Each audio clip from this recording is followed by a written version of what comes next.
kati kambuulireko kummwe abapya abasuubira okujja mu Bwakadaama oba n'abo abasuubira okubukola. Ekisookera ddala bw'oba ojjanga mu Bwakadaama olina okumanya ekintu ekisooka nti teri agenda kukubeererawo.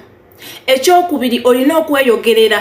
Bino bye muli wano musimanyi gundi ye chairman. Ani yakugamba mbu Omuwarabu alinayo chairman gw'amanyi ow'Abakadaama. Bw'obeera mu kiyumba fight alone. If you can't fight then die alone. Kebe office ogwayo gakufunira mulimu. Mukama bwakuyamba n'obabuulira ekizibu ne omulimu gwabwe kukujjayo. Bwe bati basobodde kujjayo tebalina kye bagenda kukola. Muve bibaleetera bonaabona. Mubeera mu biyumba n'oteeka ku pressure yagukufunira mbugamba boss koloti ne bwamugamba. Ebyo bye mulimu simanyi chairman Kadama yangambye mbunze enfumba nfuna akakadde kamu nkoze ntya. Yogera ne boss wo. Omugambe gundi nfumba nyongeza. Bwaba tasobodde kuongeza n'agaana teri agenda muforcinga. Era ajja kikola nga ayagadde. Woba tosobola kugumiikiriza then vaawo. Gwalina okwesalira Obwakadaama you fight alone.